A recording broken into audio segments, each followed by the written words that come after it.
Kita serahkan dengan Tuhan. Saya ada bekerja, saya ada bertungkus lumus siang dan malam, dan saya tidak boleh mendahului dengan menyatakan bahawa anggaran jumlah kursi itu kita serahkan dengan pertama rakyat, para pengundi yang ada di peringkat negeri Sabah, dan selepas itu kita serahkan dengan kehendak Allah SWT. Saya yakin rasanya gelombang perubahan diinginkan oleh rakyat Sabah sudah pun sampai ke kemuncaknya pada besok pagi nanti. Dua saja. Satu, amburan duit yang begitu banyak. Tak pernah dalam saya pengalaman politik saya berpuluh juta duit diturunkan. Itu yang saya sebutkan daripada 2 tahun lalu. Akan datang hujan. Hujan memang turun datang walaupun tidak ada air turun dari awan, tapi duit kertas turun dari awan. Itu kebimbangan saya. Keduanya, penipuan-penipuan dilakukan proses pengundian. Saya harap ianya tidak berlaku. Kena kebimbangan saya contohnya, undi pos yang ada pada saat ini.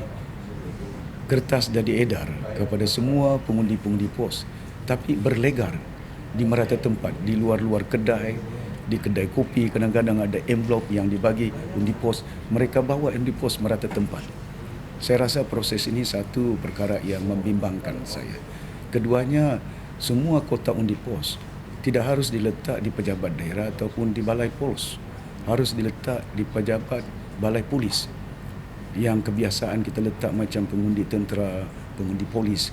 Dan di situ diletakkan ada dua kunci. Satu dipegang oleh SPR, yang keduanya dipegang oleh pihak berkuasa, balai itu sendiri. Jadi perkara ini harus kita ambil tindakan untuk tidak menimbulkan rasa kesangsian proses perjalanan pengiraan ataupun pembuangan undi yang ada. Dua perkara yang saya turut bimbangkan. Satu, perkara hujannya turun, tapi saya yakin rakyat negara ini semuanya bijak belaka. Tidak bererti dapat imbuhan sama ada 10,000, mereka tidak akan jatuh jutawan. Mereka tahu memilih mana kerajaan, mana wakil yang mereka harus undi pada pilihan raya kali ini.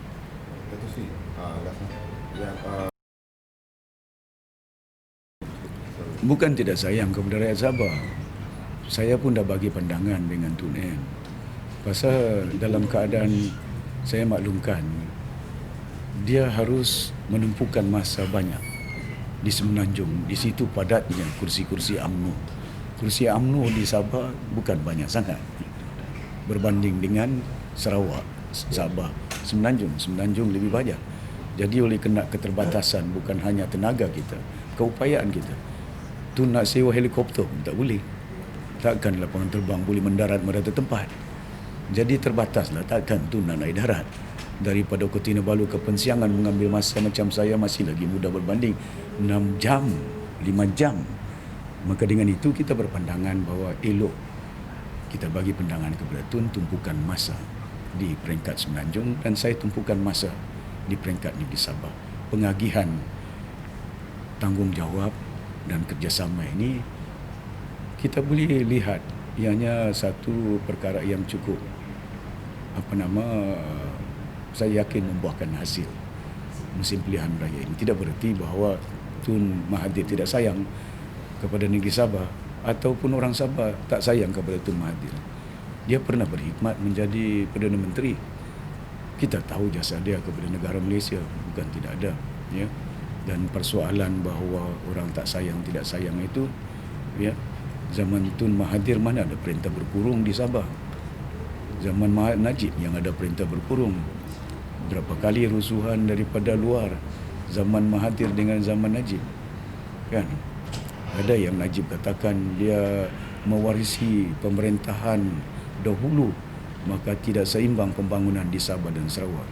Maknanya oleh kerana kegagalan bukan hanya Tun Mahathir, bahkan Tun Hussein On, uncle dia, dan Tun Razak, bapa dia juga turut gagal kalau dia kata bahawa dia mewarisi kegagalan pimpinan terdahulu. Saya ingat kita faham dan tahu, menyedari hakikat pada hari ini, sudah didengar, sudah diketahui bahawa ada kepincangan dari segi pengimbangan pembangunan yang ada di negara kita, khususnya di Sabah dan Sarawak. menyedari keadaan ini, yang penting the way forward ialah mengatasi masalah ini, bukan hanya mengimbau sejarah dia, tapi macam mana kita accommodate supaya kita boleh selesaikan dah sampai waktu dia. Dan saya yakin di antara warisan dan pakatan di bawah pimpinan Tun Mahathir, kita yakin bahawa mereka dah pun tahu dan sedar kita boleh supaya lahirkan satu keseimbangan pendekatan pembangunan supaya Sabah jangan ditinggalkan, bukan hanya mendengar suara rumutan, mengetahui hak-hak orang Sabah dan Sarawak, laksanakannya. Besok kita perintah apa kehendak orang Sabah dan Sarawak, padamkan GST, hapuskan GST. Kalau nak rakyat Malaysia GST tak ada di negara Malaysia, maka jangan undi Barisan Nasional.